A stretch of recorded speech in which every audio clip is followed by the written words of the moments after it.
Thank you, thank you. The following is one of my voiceover demos. If you're a voiceover artist and you would like to advertise one of your demos on my podcast, please send an MP3 to thedrill12, all one word, at gmail.com. That's thedrill12 at gmail.com. Back in a minute. Ladies and gentlemen, welcome to Caesar's Palace for 12 rounds of boxing. In the red corner, from Los Angeles, California, wearing the red trunks with the gold trim, weighing in at 125 pounds, the lightweight champion of the world, Danny Little Red Lopez. Well, Bill, our winners get a home theater receiver. That's right. Experience the full potential of high-definition video with this 72-channel digital home theater receiver from Yamaha. But wait, that's not all. They also get a 5.1-channel surround sound system from Mirage. With 5 palm-sized speakers and a compact subwoofer cube, the MX 5.1 brings you huge immersive sound with Mirage's omnipolar technology. All from the Spiegel catalog, Chicago, Illinois, 60609. And they're taking closer order as down the stretch they come. Mr. Hot Stuff has 3 lengths to make up with chocolate candy last. On the rail, take the points behind that gallant son with chocolate candy gaining on the outside. In the lead is Pioneer of the Nile being tackled by chocolate candy. They're neck and neck as they come to the wire. And Pioneer of the Nile holds off chocolate candy and wins the Santa Anita Derby. And now, on your feet, time to greet holder of 14 NBA titles, your home team, your Los Angeles Lakers. Number 3 at 6'8", 5th year out of UCLA, playing forward, Trevor Ariza. Starting at center, number 17 at 7 feet, 4th year out of St. Andrews High School, Andrew Bynum. And at guard, number 24, 6'6", 13th season out of Loyal Marion High School, Kobe Bryant.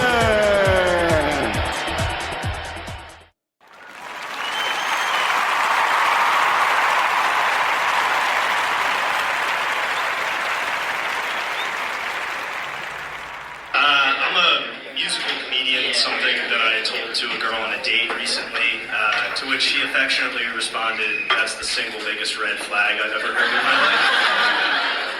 So with that, I just kind of decided I'd package all the red flags together under the umbrella of musical comedy, just in hopes that they kind of got masked. So now when there's a girl I want to sleep with, I just do this. I still say gay once in a while now. I'm told that I act like a child now. And yeah, my room is not the cleanest space. I'll probably end up living at your place. I'm not over my ex, and I'm not great at sex. I'll overreact to the tone of a text. If you want a date, well then you'll have to wait, 'cause I don't get paid until the week after next.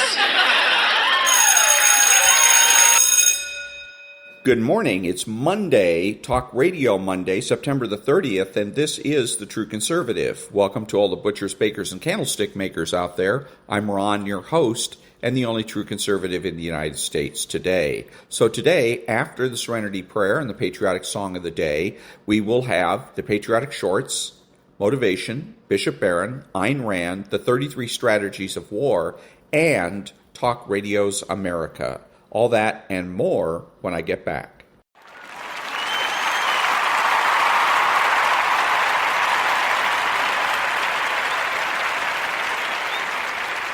God, Grant me the serenity to accept the things I should not change, the courage to change the things I should, and the wisdom to know the difference. Amen.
Thank you. And now, Varney and Company. Much for being with me. Of course, we are kicking off the last trading day for the month of September and the last trading day of the quarter. Varney and Company is up now. Stuart Varney, take it away. Okay, good morning, Cheryl, and good morning, everyone. The sun is up, and the devastation left by Helene can be clearly seen. Asheville, North Carolina, has been very hard hit. The sheriff in the county around Asheville on Sunday said as many as 1,000 people are unaccounted for. Well, now there are questions about insurance, what damage is covered, and what help can the federal government deliver. It is affecting the campaign. Kamala Harris is hurrying back to Washington, D.C. for a briefing from the Federal Emergency Management Administration, FEMA. Donald Trump will survey the damage in Valdosta, Georgia today, and he will hold a press conference this afternoon. Over the weekend, Harris took in $55 million from a West Coast fundraising tour. Her vice president, Tim Walz, was booed at a Michigan-Minnesota football game. Trump was cheered at the Alabama-Georgia game, chance of 4 more years. To the markets, fairly quiet this Monday morning. We got some red on the screen. The Dow Industrial is down maybe 90 points at the opening bell. The Nasdaq down 53. Bitcoin, that's down too. $62,000. So it's gone back up again. $64,000 a coin. Interest rates are firming. We have the 10-year Treasury coming in at 3.78%, slightly higher. The 2-year coming in at 3.63%, again, higher. Oil, $68 a barrel this morning. No change for the price of gas, maybe down 1 cent over the weekend at $3.21. Same story with diesel, down ever so slightly, $3.56. Gold is still shy of $2,700 an ounce, $26.60 right now. On the show today, the looming port strike. It will be costly, and it's a political threat to the president. He refuses to intervene, setting the stage for shortages and inflation. He's pro-union. Well, he's doing nothing while the supply chain is threatened and the unions fight automation. Iran and its proxies pounded by Israel. Iran is vulnerable. Ayatollah Khomeini himself reportedly worried about his own personal safety. President Biden still urging restraint from Israel. Tomorrow, the vice presidential debate. Walz reportedly nervous. Vance very confident. It's just over a month to the election, and there's a lot going on. We'll cover it for you. Monday, September 30th, 2024. And that was Barney and Company. Back in a minute.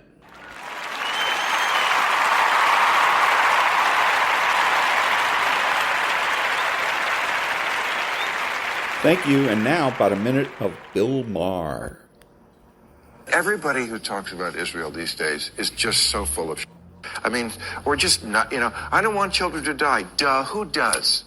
None of us want children to die. None of us want this war to go on. But it's not addressing what the problem is. The problem is that one side wants a two-state solution. One side never did and still doesn't.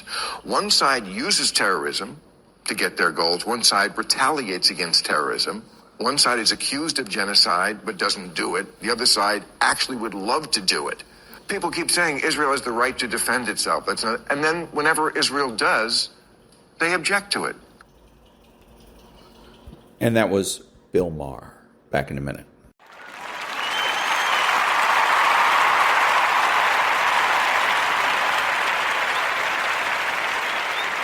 Thank you. Now the military short. There are two things that almost nobody knows about the U.S. Navy's most expensive aircraft carrier. The USS Gerald R. Ford has a secret room hidden in the ship. But this isn't just a normal room. It's a sealed time capsule that was placed inside during its construction.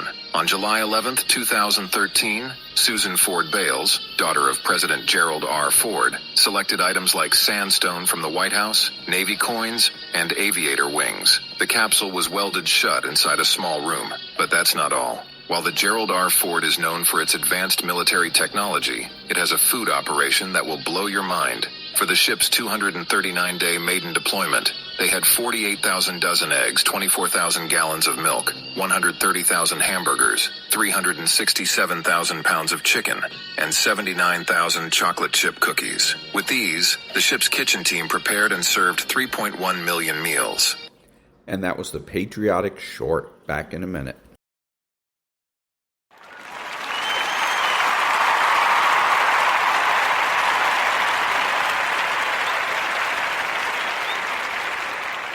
Thank you. And now, a little bit of motivation. You're already wired to be critical. You're already wired to peep out flaws. You're already wired to do it. What you need to do is take that same energy and apply it to yourself.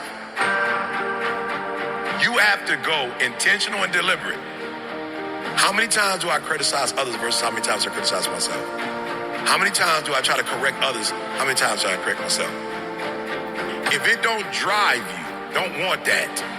So whatever it is you see that you don't have, if it drives you, go, I want that.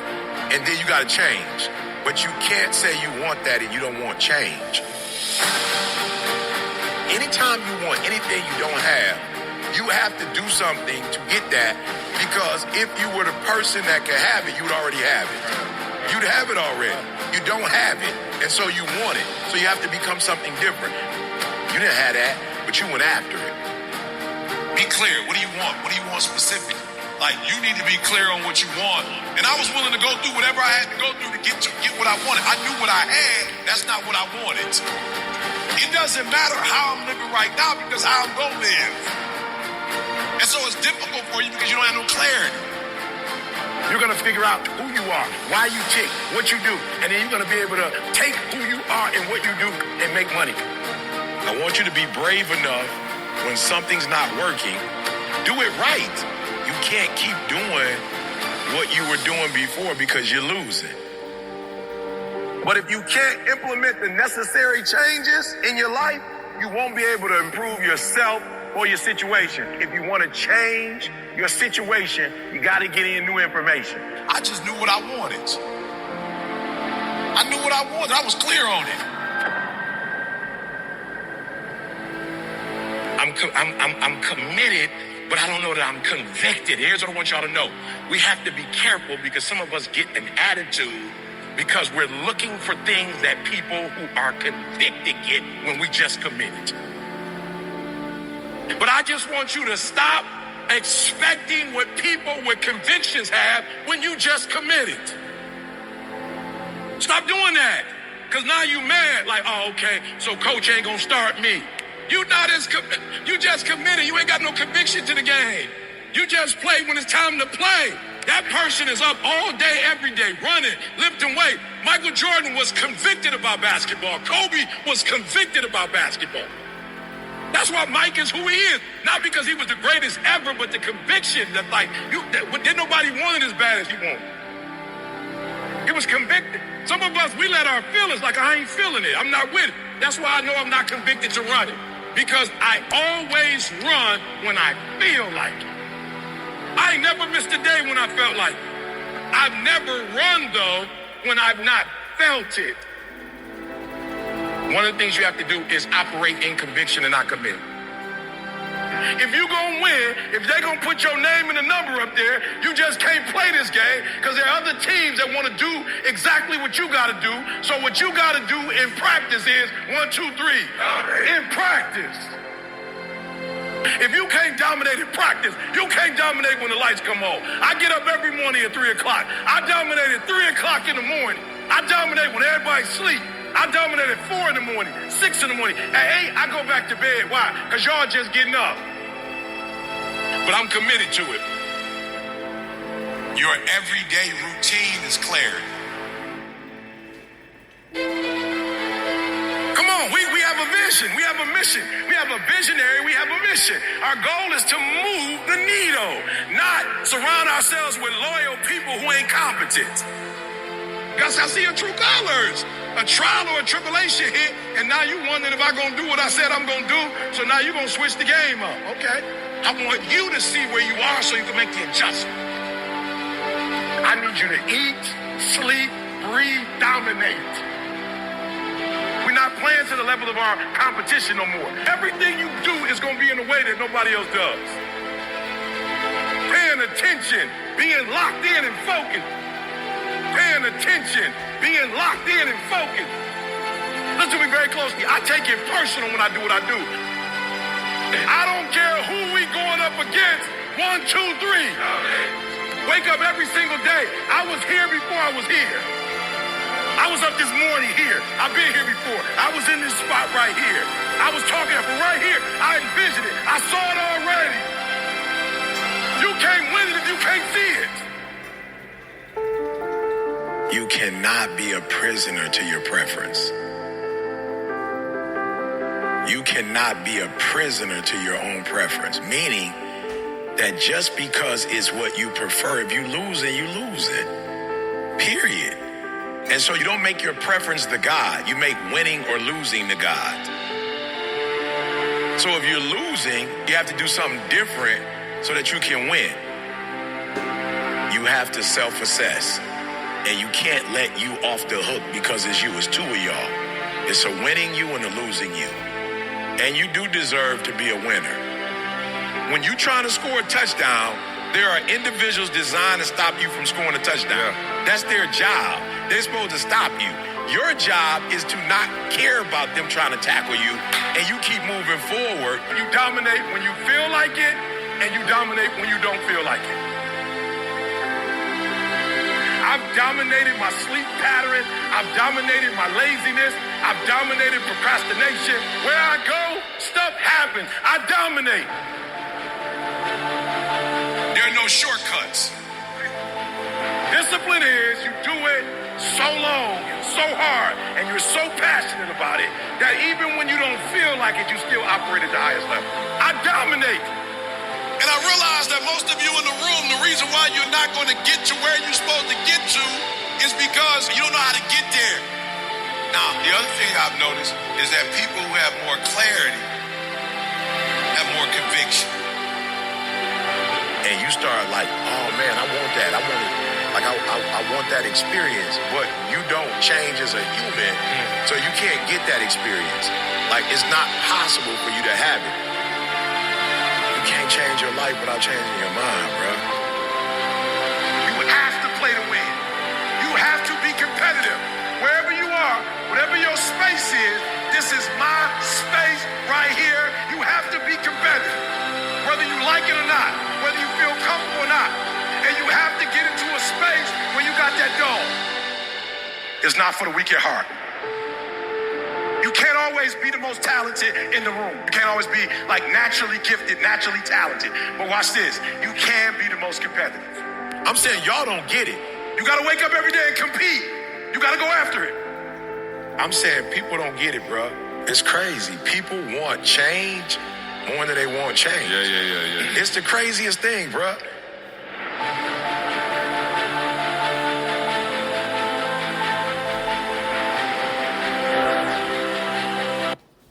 And that was a little bit of motivation. Talking about.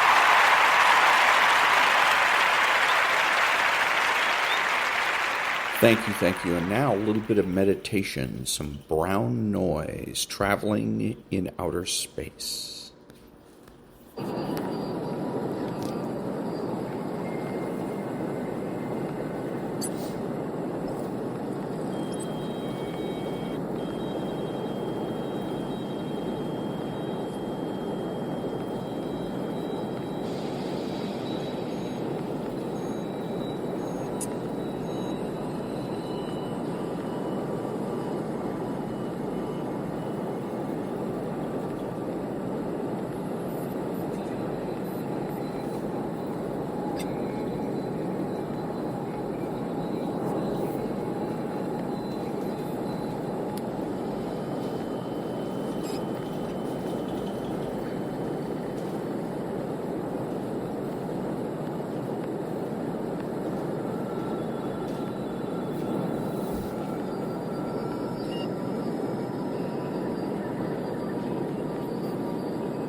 And that was a little bit of meditation.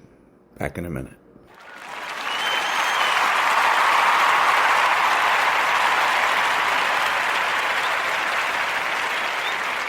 Thank you. And now, the Daily Stoic and Bishop Robert Barron and Ayn Rand. Impossible without your consent.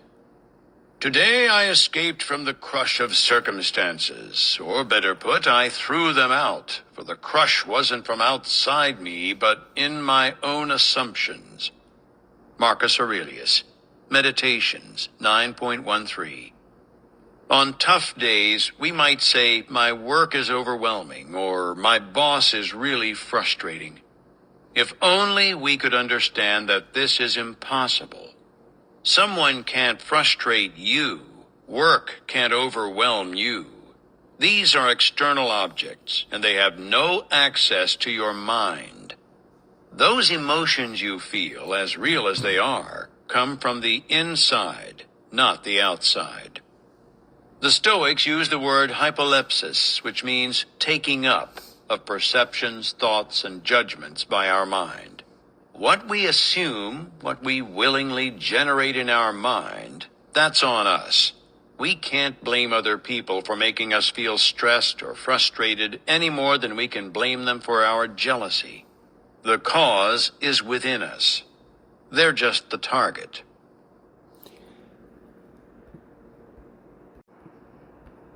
Abortion and sexual abuse, the objectification of both men and women, adultery, the hookup culture, pornography. What do all those things have in common? None of them falls under the aegis of love. All of those are to varying degrees a sexuality turned in on itself. Church isn't against sex. It's against a sex divorced from love. So now, your sexuality lived in such a way that it's not primarily for your good, but for the good of the other. That your sexuality becomes an act of love. Can you see now, everybody, all of the church's teaching in the sexual arena has nothing to do with Puritanism. No, the church celebrates sexuality. We're not a dualistic, puritanical system, but we want to bring the whole of life, including your sexuality, under the aegis of... Quote, "The right to life means that a man has the right to support his life by his own work, on any economic level, as high as his ability will carry him. It does not mean that others must provide him with the necessities of life." Unquote. It's Ayn Rand from Man's Rights, from the book The Virtue of Selfishness. And that was the Daily Stoic, Bishop Robert Barron, and the Ayn Rand Quote of the Day. Back in a minute.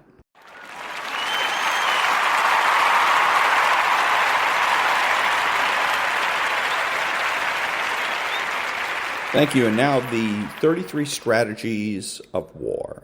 Stand. We are all extremely susceptible to the emotions of those around us. It is often hard for us to perceive how deeply we are affected by the moods that can pass through a group. This is what makes the use of terror so effective and so dangerous. With a few well-timed acts of violence, a handful of assassins can spark all kinds of corrosive thoughts and uncertainties. The weakest members of the target group will succumb to the greatest fear, spreading rumors and anxieties that slowly overcome the rest. The strong may respond angrily and violently to the terror campaign, but that only shows how influenced they are by the panic. They are reacting rather than strategizing, a sign of weakness, not strength. In normal circumstances, individuals who become frightened in some way can often regain their mental balance over time, especially when they are around others who are calm. But this is almost impossible within a panicked group. As the public's imagination runs wild, the assassins become something much larger, seeming omnipotent and omnipresent. As Hassan proved, a handful of terrorists can hold an entire empire hostage with a few well-calibrated blows against the group's psyche. And once the group's leaders succumb to the emotional pull, whether by surrendering or launching an unstrategic counterattack, the success of the terror campaign is complete. And that was the 33 Strategies of War by Robert Greene. Back in a minute.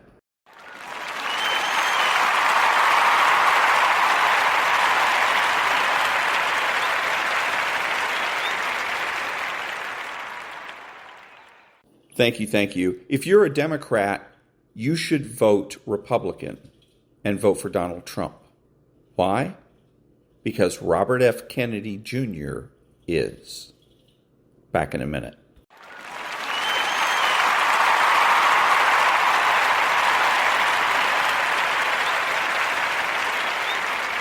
Thank you. So the left is bluffing. They're always bluffing. And once I know that they are using fear to bully and intimidate people and using various tricks to silence me, then I'm able to lose my fear and regain my effectiveness. One of their prevalent tricks is attitude. The left will act as if certain things are inevitable, for instance, and they've used the false confidence to promote the legalization of marijuana. The solution? We can do the same thing.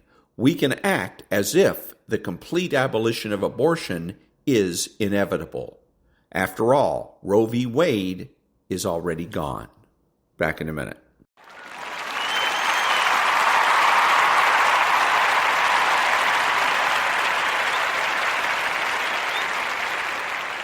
Thank you. Now, 20 minutes of Talk Radio's America, Chapter 21, Hunting Rhinos.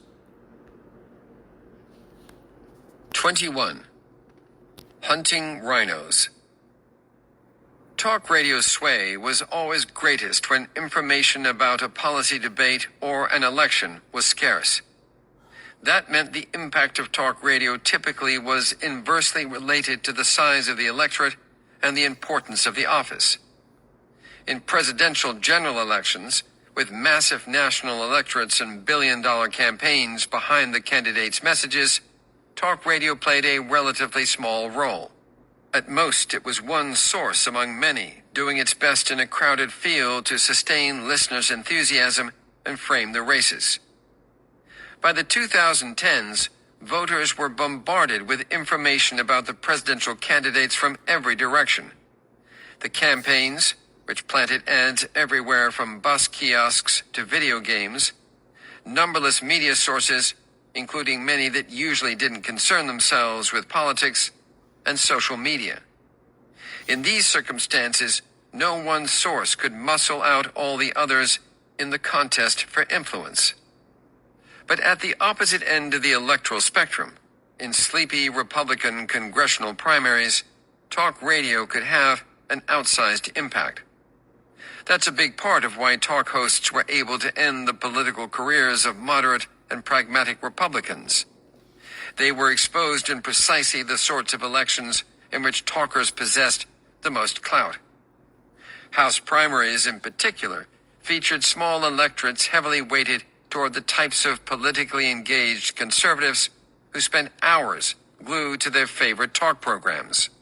Chris Mottola, a Republican media consultant, said it was not unusual to find that 60+% of Republican primary voters who responded to campaign surveys were regular talk radio listeners.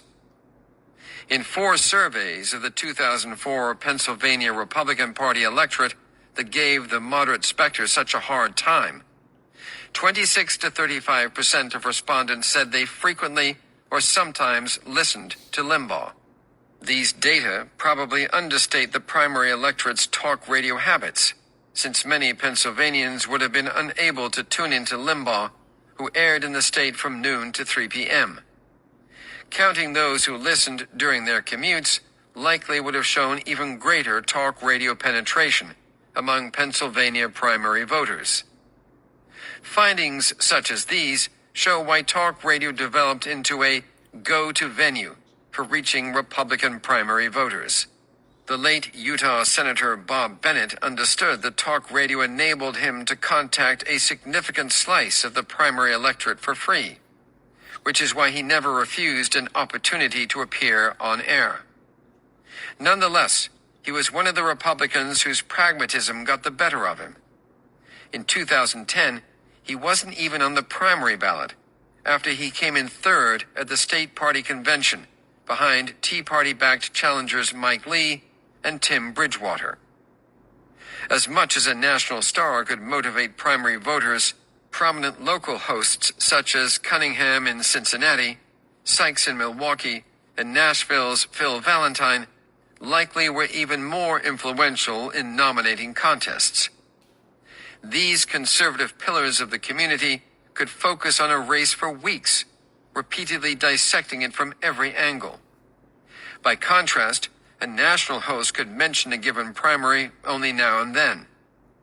Those mentions might spike an underdog's fundraising or volunteer recruitment, but they did not drive sustained interest in the way that concentrated local attention could. It made sense that, as one ventured farther down the ballot, the potential impact of talk radio would grow simply because candidates were less well known and had less money to spend on messaging. Listeners' opinions accordingly were more malleable. Additionally, in primaries, voters could not rely on party identification to make their voting decisions for them.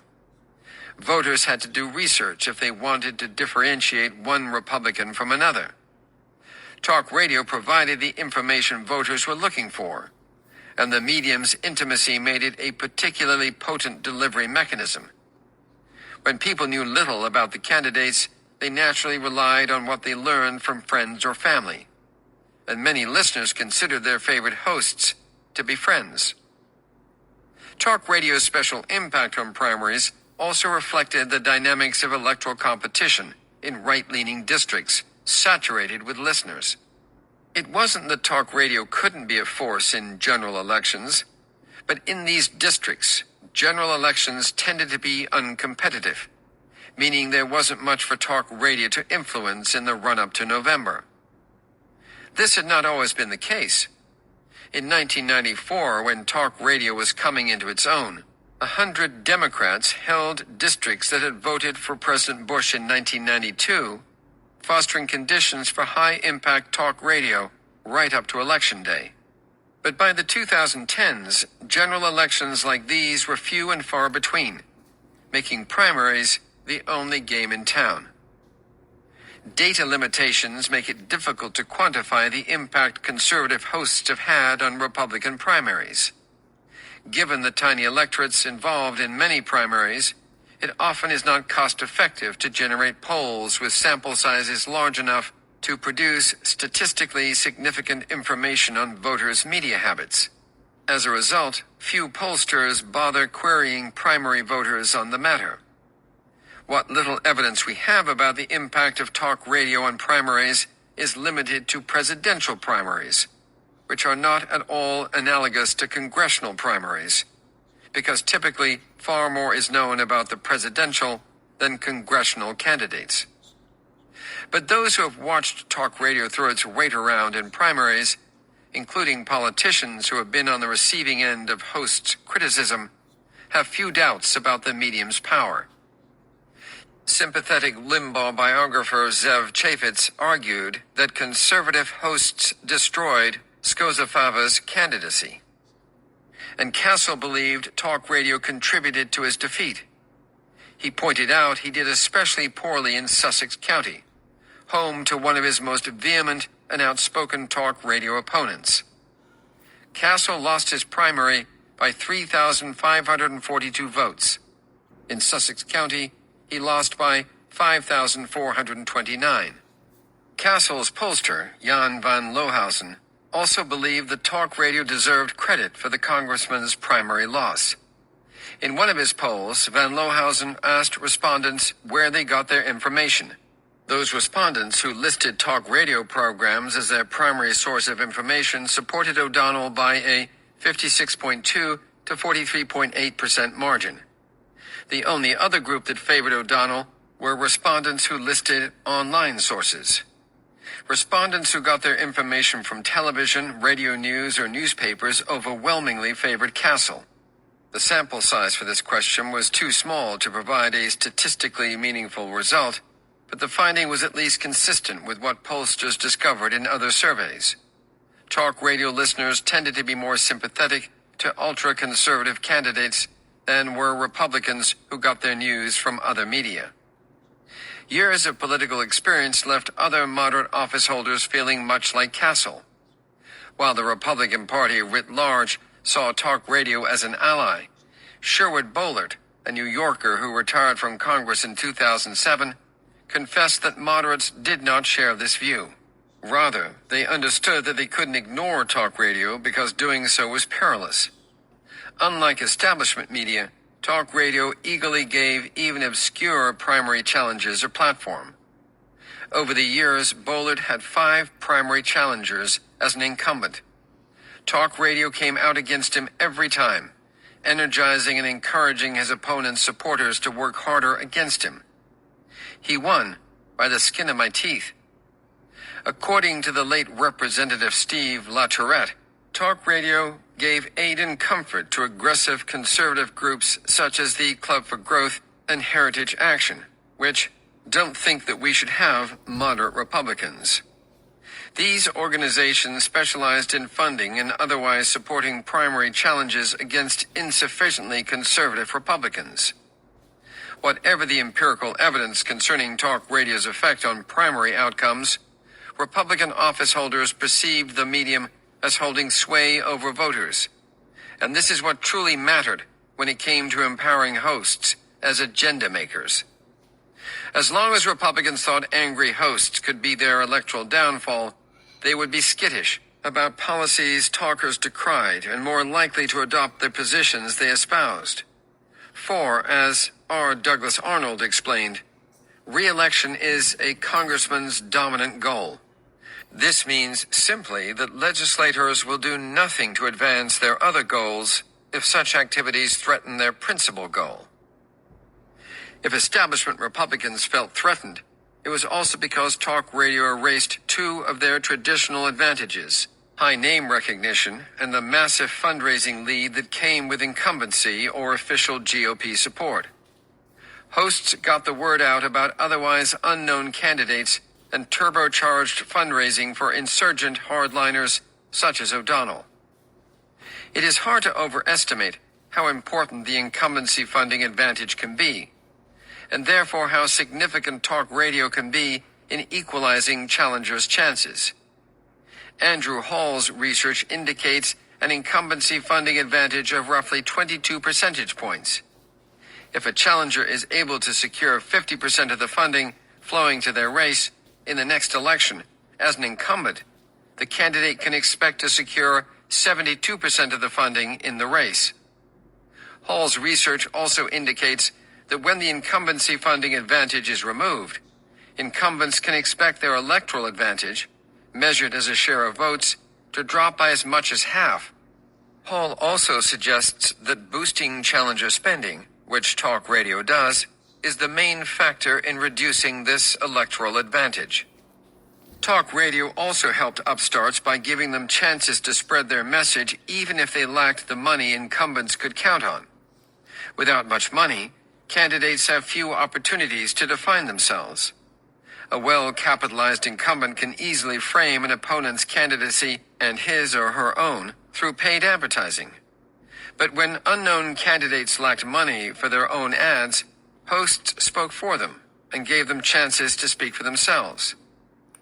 As conservative media drove Republicans to the right, the party's candidates increasingly struggled to win moderate districts and states. The candidates who best competed in those places often could not survive primaries against more conservative opponents, which meant that the GOP ended up running extremists in swing state general elections. Sharon Angle is a case in point. A Tea Party-backed Senate candidate, Angle beat a mainstream Republican for the 2010 Nevada Senate nomination as conservative media cheered. She received huge fundraising bumps every time she chatted with a conservative media star. But in a year that was very good for Republicans nationally, Angle lost the general election to Senate Majority Leader Harry Reid by a relatively small margin, suggesting that a less rigid conservative had a decent chance of unseating him. Not only did this primary dynamic hurt Republicans electorally, but it also had a serious impact on governance. Fear of primaries reduced the appetite for compromise among Republicans from conservative districts, who might otherwise have voted against hard-right principles in the name of governing. Critics derisively dubbed these legislators the Hope Yes Vote No caucus. They privately rooted for bills to pass while refusing to vote for them. What's more, it used to be that pragmatic members in safe congressional districts routinely swallowed tough votes, politically unpalatable but necessary from a policy standpoint, because they knew they would survive re-election. This way, peers in swing districts could vote as their more challenging electoral prospects demanded, which typically resulted in a more moderate voting record. The rise of conservative media and purist grassroots groups made it far more difficult for Republicans to vote strategically in this way. They had to support the conservative position no matter what. Instead of covering for moderates, once safe members now voted uncompromisingly, with one eye on potential primary challenges, and left moderates to walk the plank. One result was that achieving basic governmental tasks, such as passing appropriations bills, became far more challenging for Republicans, because doing so often required making concessions to win Democratic support. If talk radio's stridency over policy didn't make life hard enough for moderate Republicans, the medium's disdain for President Obama did. Red meat and outlandish rumors were of course nothing new for talk radio, and they had created problems for Republicans during the Clinton years. But in many ways, Clinton had it easy compared to Obama. Talk radio did everything it could to oust Clinton, but as a white man with 2 U.S.-born parents, he was shielded from some of the worst that Obama would face. The first black president, with the middle name Hussein and a complicated background that included a Kenyan father, Obama aroused deep suspicion among many conservatives. Toxic, racist rumors abounded on talk radio, Fox News, and conservative digital outlets, which charged that Obama was foreign-born, and therefore ineligible for the presidency, and Muslim. This was not some one-time spasm. Conservative media continued to push the birther lie throughout Obama's presidency, to considerable effect. In 2008, 16% of Republicans thought Obama was a Muslim. In 2012, that number was 30%, and 34% among self-identified conservative Republicans. Indeed, a full 7 years into Obama's presidency, 43% of Republicans believed he was a Muslim. The rhetoric on talk radio also ratcheted up with respect to policy. Hosts decried Obama's programs as socialist and government takeovers. This despite the fact that many of Obama's policies, such as his signature health care legislation, were more centrist than those proposed by 20th century Democratic presidents. This inflamed talk radio discussion trapped Republicans, as South Carolina Representative Bob Inglis learned. The congressman was no liberal rhino. True, he had voted for TARP, supported comprehensive immigration reform, and opposed the troop surge in Iraq. He also acknowledged that climate change was real and caused by humans, and he demanded corrective action.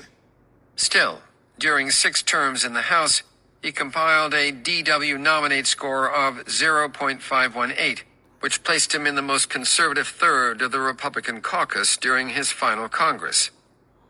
But Inglis discovered during the Clinton years that reviling a president from the other party damaged not only the country, but also his soul. Given that, he tried to avoid the venom toward Obama coursing through the right, while remaining true to its conservative principles. Thus, when an attendee at a 2010 campaign breakfast fumed that the unpatriotic Obama refused to place his hand over his heart during the Pledge of Allegiance or the national anthem, Inglis allowed his conscience to outweigh political strategy. He understood that commiserating with his enraged supporter was the right move from an electoral perspective. But instead, the congressman pointed out that, in fact, he had seen Obama place his hand over his heart during recitations of the anthem and the pledge. A Republican operative counseled Inglis not to make such concessions. Inglis found that it was futile to try to overcome talk radio's mudslinging. On another occasion, he met at a South Carolina church with 4 couples who had donated to his previous campaign, but had given no money to his 2010 re-election effort.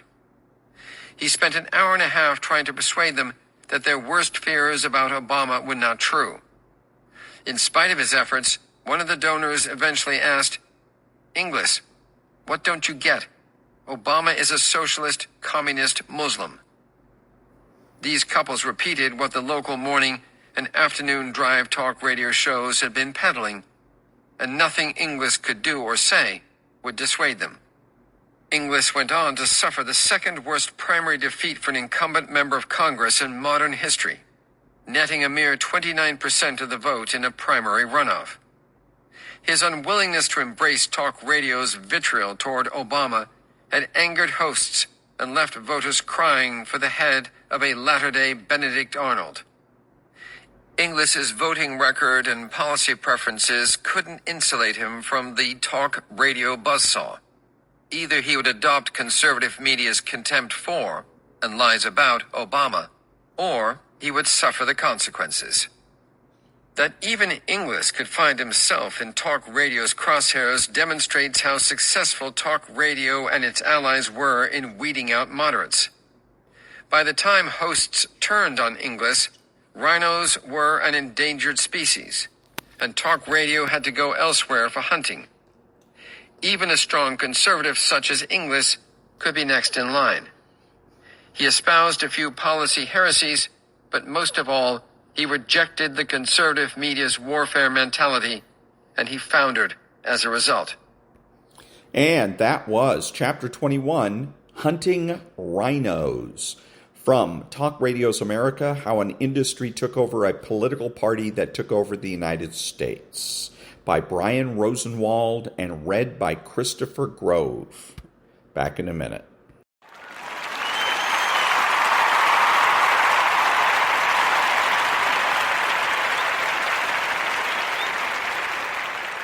Thank you. This is Ron, your host, the only true conservative in the United States today, bidding adios to all the butchers, bakers, and candlestick makers out there and reminding you that you are not neutral and that the government has no rights.